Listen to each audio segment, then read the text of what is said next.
Assalamu alaikum wa rahmatullahi wa barakatuhu. Today we are going to discuss fundamental forces in nature. Fundamental forces in nature, as we know that there are so many forces in nature. अगर nature में हम देखेंगे so many forces are there. मिसाल के तौर पर हम किसी गाड़ी किसी कार्ट को पुश करते हैं या पुल करते हैं, हम किसी चीज़ को लिफ्ट करते हैं, हम किसी बॉल को किक लगाते हैं, किसी बॉल को हिट करते हैं। इसी तरह दो चीज़ें आपस में टकराते हैं तो एक दूसरे के साथ फोर्स एक्सर्ट करते हैं। तो इस तरह हम कह सकते हैं कि बहुत सारे फोर्सेस नेचर में पाए जाएंगे अगर हम देखेंगे गौर से। लेकिन उन तमाम फोर्सेस में सिर्फ 4 फोर्सेस जो है वो बेसिक फोर्सेस है, यानी फंडामेंटल फोर्सेस है। बाकी जितने भी फोर्सेस, दुनिया के जितने भी फोर्सेस जो है वो इन्हीं 4 फोर्सेस से निकला हुआ है। और वो 4 forces, those 4 forces are as follows. First one is gravitational force, जिसको आप सब अच्छे तरीके से जानते हो। ग्रेविटेशनल फोर्स यानी दुनिया में कोई भी चीज़ हम देखेंगे, अगर मेरे हाथ में ये पेन का कैप है तो मैंने बस इसको होल्ड करके रखा है, मैं छोड़ दे रहा हूँ तो ये नीचे गिर जाता है। तो ग्रेविटेशनल फोर्स की वजह से, ग्रेविटी की वजह से। इसी तरह सन के इर्द गिर्द जो प्लैनेट्स रिवॉल्व हो जाते हैं, इंक्लूडिंग अर्थ, मून जो रिवॉल्व होती है around the sun, all because of gravitational force. इसी तरह दूसरा एक फोर्स जो है फंडामेंटल फोर्स, इलेक्ट्रोमैग्नेटिक फोर्स।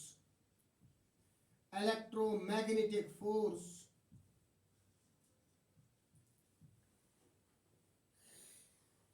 ये इलेक्ट्रोमैग्नेटिक फोर्स जो है ये भी फंडामेंटल फोर्स, बेसिक फोर्स है। इलेक्ट्रोमैग्नेटिक फोर्स का जो काज है इलेक्ट्रिक चार्ज है। मिसाल के तौर पर अगर इलेक्ट्रिक चार्ज कभी रेस्ट में होता है तो इलेक्ट्रिकल इफेक्ट्स पैदा करता है, वो इलेक्ट्रिकल इफेक्ट्स पैदा करता है। लेकिन अगर वही चार्जर पार्टिकल मोशन में होता है तो इलेक्ट्रिकल इफेक्ट्स के साथ साथ वो मैग्नेटिक इफेक्ट्स भी पैदा करता है, यानी जिसको बाद में हम कहते हैं magnetic effects of current. Current मतलब flow of electric charge in a particular direction means current. और जब करंट चलती है, जब चार्ज फ्लो होता है तो क्या होता है, मैग्नेटिक फील्ड उसके अराउंड, उसकी सराउंडिंग में प्रोड्यूस होता है। तो इसका मतलब ये चार्ज जो है electric charge, it is the source of electricity as well as magnetism. Electric field और मैग्नेटिक फील्ड प्रोड्यूस करता है यही इलेक्ट्रिक चार्ज। आइए तीसरा है strong nuclear force. Strong nuclear force, जिस तरह हम जानते हैं कि कोई भी सबस्टेंस एटम्स का बना होता है, कोई भी सबस्टेंस एटम्स मॉलिक्यूल्स का बना हुआ होता है। और हर एक एटम जो है उस एटम के अंदर एक छोटा सा पार्ट होता है, स्मॉलेस्ट पार्ट होता है, जो उस एटम का कोर होता है, जिसे कहते हैं हम न्यूक्लियस। और उस न्यूक्लियस में स्मॉलेस्ट पार्टिकल्स होते हैं, छोटे छोटे पार्टिकल्स होते हैं। जनरली हम सब जानते हैं प्रोटॉन्स और न्यूट्रॉन्स जो स्टेबल पार्टिकल्स माने जाते हैं। और वो प्रोटॉन्स और न्यूट्रॉन्स न्यूक्लियस के अंदर पाए जाते हैं। और वो प्रोटॉन्स और न्यूट्रॉन्स एक दूसरे के साथ फोर्स एक्सर्ट करते हैं, यानी उनके दरमियान जनरली अट्रैक्टिव फोर्स होता है न्यूट्रॉन न्यूट्रॉन को अट्रैक्ट करके रहता है, प्रोटॉन प्रोटॉन को अट्रैक्ट करके रहता है, और प्रोटॉन न्यूट्रॉन को अट्रैक्ट करता रहता है। उनके दरमियान एक स्ट्रॉन्ग फोर्स होता है, मजबूत फोर्स होता है, जिसकी वजह से ये न्यूक्लियर जो है स्टेबिलिटी में होता है। और जब न्यूक्लियर स्टेबिलिटी होता है तो एटॉमिक स्टेबिलिटी उसके वजह से होती है, और जब एटॉमिक स्टेबिलिटी होती है तो मैटर की स्टेबिलिटी होती है। आइए चौथा जो है वो है weak nuclear force. Weak nuclear force. अब ये दो जो है स्ट्रॉन्ग न्यूक्लियर फोर्स और वीक न्यूक्लियर फोर्स, दोनों में न्यूक्लियर का वर्ड लगा हुआ है। यानी strong nuclear force as well as weak nuclear force, जाहिर सी बात है कि ये न्यूक्लियर वर्ल्ड का फोर्स माना जाता है। यानी ये दोनों फोर्सेस न्यूक्लियस में पाए जाते हैं। एक तो है स्ट्रॉन्ग न्यूक्लियर फोर्स और दूसरा है वीक न्यूक्लियर फोर्स। अब ये वीक न्यूक्लियर फोर्स जो है, क्या ये प्रोटॉन्स के दरमियान है? नहीं। क्या ये न्यूट्रॉन्स के दरमियान या प्रोटॉन न्यूट्रॉन के दरमियान? बिल्कुल नहीं। बल्कि ये वीक न्यूक्लियर फोर्स कुछ बाकी पार्टिकल्स जो बनते हैं न्यूक्लियस के अंदर, कुछ न्यूक्लियर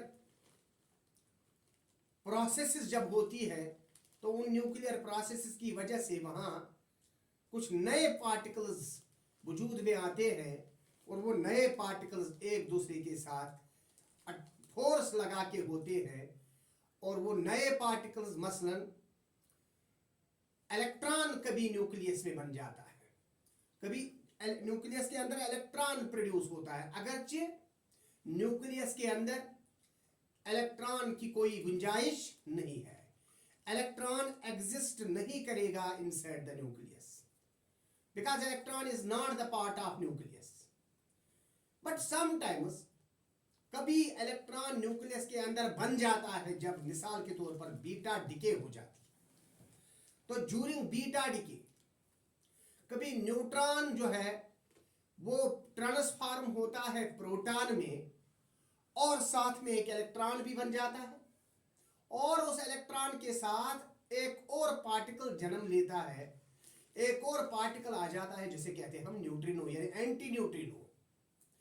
न्यूट्रिनो एंटी न्यूट्रिनो, ये एंटी न्यूट्रिनो और इलेक्ट्रॉन के दरमियान जो पार्टिकल्स बन जाते हैं उनके दरमियान फोर्स होता है, वो वीक न्यूक्लियर फोर्स माना जाता है।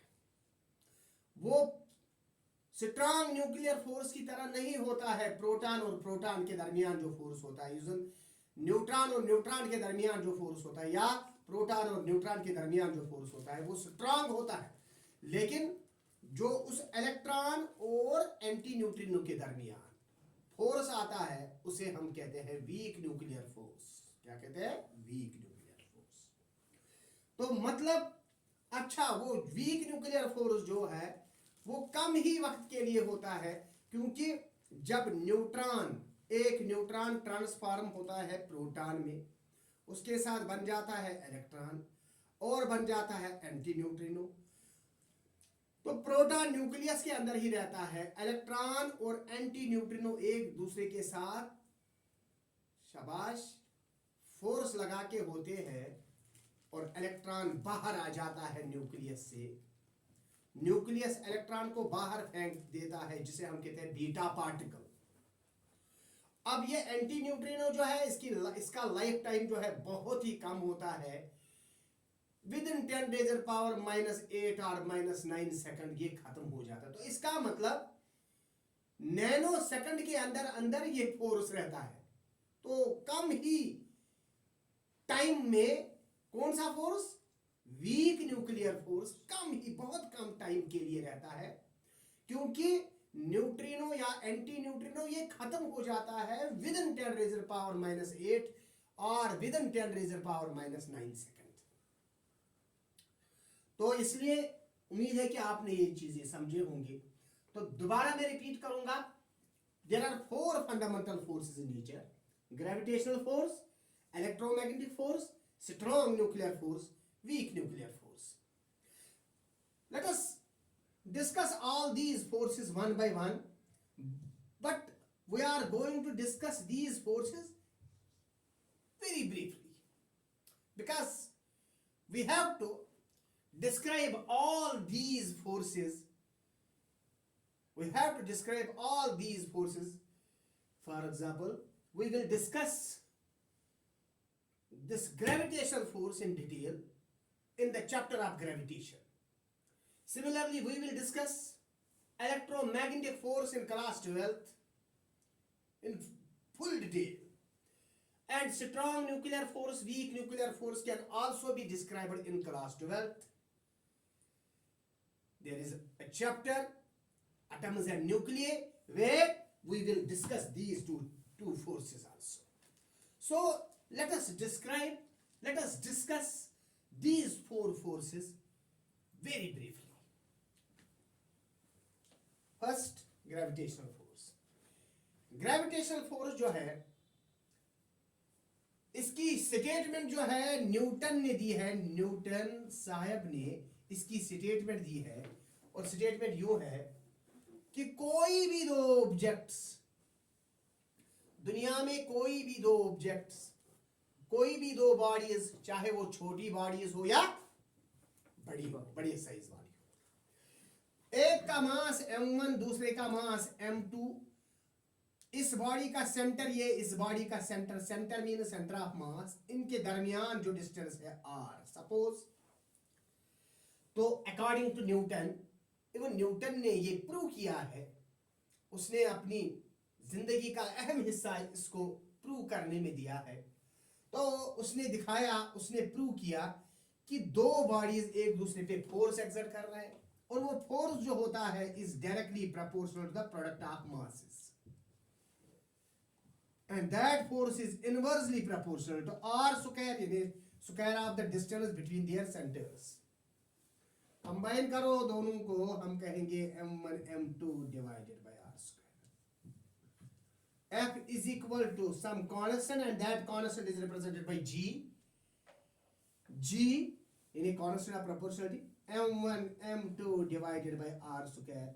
याद रखो, ये है ग्रेविटेशनल फोर्स. तो अगर हमें ग्रेविटेशनल फोर्स निकालना हो तो इस फॉर्मूला को इस्तेमाल करके हम निकाल सकते हैं. Where m1 and m2 are the masses of two bodies, r is the distance between the centers of the two bodies.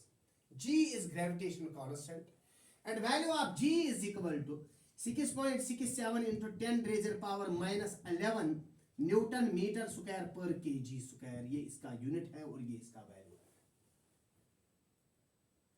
अब मिसाल के तौर पर मैं आपको बताऊं, दो बॉडीज है, एक बॉडी का मास है 5 kg, दूसरी बॉडी का मास है सपोज 10 kg. अब इन दो के दरमियान जो डिस्टेंस है, यानी इनके सेंटर्स के दरमियान जो डिस्टेंस है वो है 2 metre suppose. So r is equal to 2 meter, m1 is equal to 5 kg, m2 is equal to shabash 10 kg. So we will substitute these values in this equation and we can find the gravitational force between the two bodies. So when we substitute, we can write f is equal to g 6.67 into 10 raised power minus 11 into 5 into 10 divided by 2 square, that is 4. Is it clear? है ना? तो फिर हम इसको solve करेंगे and we will get the force in Newton. Clear? 2 2s are 4, 2 5s are 10, 5 5s are 25. 25 को 2 से divide करेंगे, 12 and half. फिर 12 and half से इसको मल्टीप्लाई करेंगे into 10 raised power minus 11. What we observe is, what we get is force in Newton. Force in Newton. Is it clear? तो ये है ग्रेविटेशन फोर्स. अब ये ग्रेविटेशन कांस्टेंट जो है यूनिवर्सल कांस्टेंट है, हर जगह इसका वैल्यू यही होता है. हाँ, इसका वैल्यू चेंज होगा जब यूनिट सिर्फ चेंज किया जाएगा. मिसाल के तौर पर ये SI यूनिट है, अगर हम CGS यूनिट लेंगे तो हम लिखेंगे 6.67 into 10 raised power minus 8. तो न्यूटन के बजाय डाइन, मीटर के बजाय सेंटीमीटर स्क्वायर, किलोग्राम के बजाय ग्राम -2. अब यहाँ 10⁻⁻11, यहाँ 10⁻8, क्योंकि हमने यूनिट चेंज किए तो न्यूमेरिकल वैल्यू भी चेंज होगा। अब ये है ग्रेविटेशनल फोर्स। कुछ बेसिक कैरेक्टरिस्टिक्स की बयान करेंगे। ग्रेविटेशनल फोर्स जो होता है is the weakest force, it is the weakest, कमजोर। दूसरा, इट इज मास डिपेंडेंट, जैसा कि आपने देखा इट इज मास डिपेंडेंट। तीसरा, it is inversely proportional square of the distance, मतलब it obeys inverse square law. So gravitational force obeys inverse square law. It also obeys Newton's third law of motion. To every action there is an equal and opposite reaction. अगर ये body इस body पे force लगा रहा है, ये वापस इस पे फोर्स लगाएगा, इक्वल और अपोजिट। लॉन्ग रेंज फोर्स है। सो gravitational force is a long range force, दूर दूर तक इसका फैलाव। यानी आप देखिए कहां सूरज और कहां जमीन, सूरज और जमीन के दरमियान ग्रेविटेशनल फोर्स है, और ग्रेविटेशनल पुल की वजह से ये जमीन सूरज के इर्द घूम रहा है। अब डिस्टेंस अगर देखेंगे तो ऑलमोस्ट 15 करोड़ किलोमीटर। तो इतनी डिस्टेंस होने के बावजूद भी जमीन उसके इर्द गिर्द घूम रही है, तो long range force, long range force. अच्छा, एक और इसकी कैरेक्टरिस्टिक है, it is a central force, it is a central force है। यानी it acts along the line joining the centres of two bodies, एक बॉडी के सेंटर से दूसरे बॉडी के सेंटर तक जो लाइन ज्वाइन करेंगे, it is attractive force, it is attractive force, ये अट्रैक्टिव फोर्स होता है। It is a conservative force, ये कंजर्वेटिव फोर्स है, ये कंजर्वेटिव फोर्स है। कंजर्वेटिव फोर्स तो आप जानते हो, कंजर्वेटिव फोर्स वो फोर्स होता है जिससे वर्क डन किया जाता है। कंजर्वेटिव फोर्स वो फोर्स है जिससे वर्क डन हो, लेकिन वो वर्क डन डिपेंड ना करती हो पाथ पे, सिर्फ इनिशियल और फाइनल पोजीशन पे डिपेंड करती हो। So conservative force is a force by which work is done and work done does not depend upon the path followed by the body, it depends upon initial and final position. और gravitational force जो है ये conservative force है। These are some important characteristics of gravitational force. तो ये है gravitational force. इसके बाद है इलेक्ट्रोमैग्नेटिक फोर्स, इसके बाद है इलेक्ट्रोमैग्नेटिक फोर्स। अब इलेक्ट्रोमैग्नेटिक फोर्स की जब हम बात करें, इलेक्ट्रोमैग्नेटिक फोर्स की जब हम बात करें, मैं पहले ही कह चुका हूं that electric charge is responsible for electric force as well as magnetic force, electric field as well as magnetic field, electrical effects as well as magnetic effects. Yes, तो आइए जरा नजर रखिए और ध्यान रखिए। Electromagnetic force,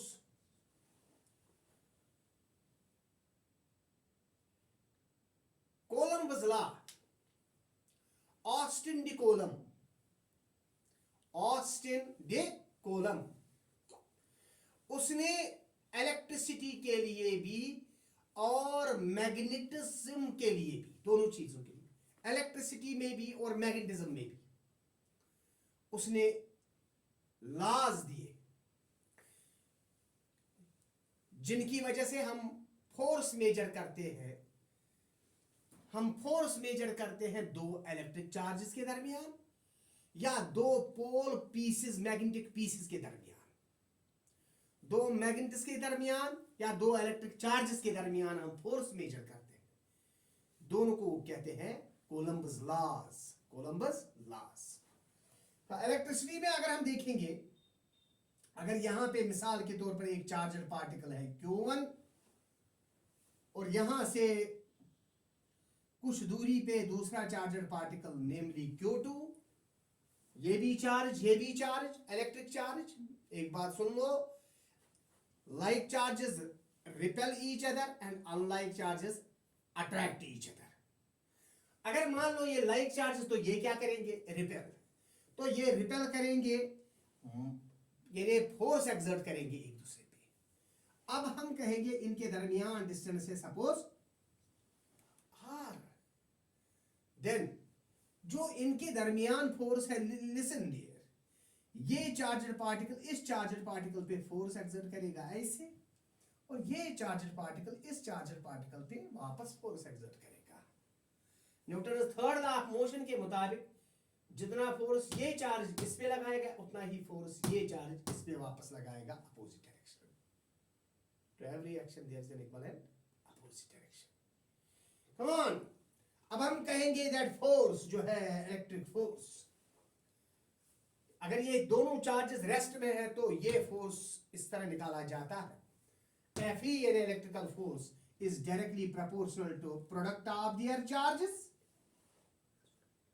product of the magnitudes of two charges, and the same Fe is inversely proportional to r square. Gravitational force में हमने देखा था F is directly proportional to product of masses, लेकिन यहां क्या देख रहे हैं, F is directly proportional to product of charges। वहां भी F is inversely proportional to r square, यहां भी F is inversely proportional to r square। So if we combine these two facts, we will write yes, F E Q1 Q2 divided by r square. F is proportional to Q1 Q2 divided by r square, or F is equal to some constant K Q1 Q2 divided by r square. This is electrostatic force between the two charges. This is electrostatic force between the two charges, two electric charges. अब इससे हम ढूंढेंगे, लेकिन याद रखो यहां पे constant है K, ग्रेविटेशन फोर्स में कांस्टेंट था G, या कांस्टेंट है वहां G, और वो यूनिवर्सल कांस्टेंट है, but this is not universal constant, ना, it's not universal constant. This constant K depends upon two factors: systems of units and nature of medium. Nature of medium in which charges are present, electric charges are present. तो अगर दो charges हवा में है तो K का value कुछ होगा, अगर दो चार्जेस वाटर में है तो K का वैल्यू अलग होगा। तो इसका मतलब ये K का वैल्यू जो है ये डिपेंड करता है nature of the medium in which charges are placed, charges are present. तो कम ऑन, सिर्फ हम यहां पे ये बताएंगे, अगर मिसाल के तौर पर वैक्यूम होगा, क्या होगा, वैक्यूम या एयर, अगर मीडियम वैक्यूम होगा या एयर, और सिस्टम ऑफ यूनिट अगर होगा,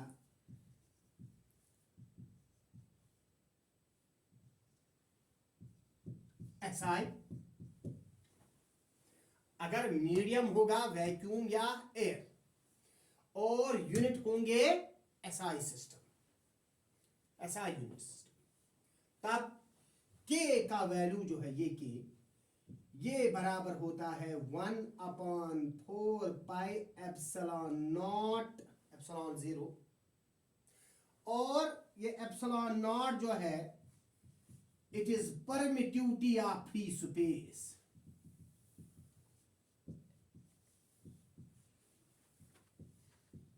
परमिटिविटी ऑफ फ्री स्पेस, और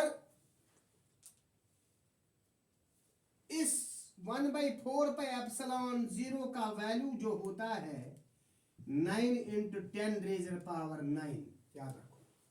अब ये K का वैल्यू है 9 × 10⁹, और फोर्स इंडोर्स Newton metre square per coulomb square, तो हम लिखेंगे यहां पे Newton metre square per coulomb square. Gravitation constant का वैल्यू क्या था, 6.67 × 10⁻⁻11 Newton metre square per KG square, लेकिन यहां Newton metre square per coulomb square, ये यहां से यूनिट्स निकलेंगे इक्वेशन में से। तो अब हम निकाल सकते हैं दो इलेक्ट्रिक चार्जेस के दरमियान फोर्स, निकाल निकाल सकते हैं। मिसाल के तौर पर सपोज हम कहेंगे, लिसन माय डियर, हम कहेंगे कि दो इलेक्ट्रिक चार्जेस आइडेंटिकल चार्जेस है। Let us suppose we have two identical charges, दो आइडेंटिकल चार्ज एक जैसे, separated by 2 metre, separated by 2 metre, दो identical charges separated by 2 metre in vacuum, vacuum में 2 मीटर की दूरी पे दो एक जैसे चार्ज, इक्वल एंड सिमिलर चार्ज, उनके दरमियान गैप है 2 metre, are exerting a force of 9 into 10 raised to power 9 Newton on each other. यानी वो दो फोर्सेस एक दूसरे पे कितना फोर्स लगा रहा है, 9 into 10 raised to power 9 Newton. तो मिसाल दिया हुआ है Q1 is equal to Q2 is equal to Q, दो आइडेंटिकल चार्जेस, R यानी डिस्टेंस जो है ये है 2 मीटर, और ये फोर्स जो एक दूसरे पे लगा रहे हैं वो 9 into 10 raised to power 9 Newton लगा रहे हैं। Determine the value of charge. Determine the value of charge. So we can determine the value of charge by using F is equal to K times Q1 Q2 divided by R square. Fe is given to you, it is 9 into 10 raised to power 9. K is also 9 into 10 raised to power 9 because we have already assumed that the two charges are in vacuum. है ना? Yes.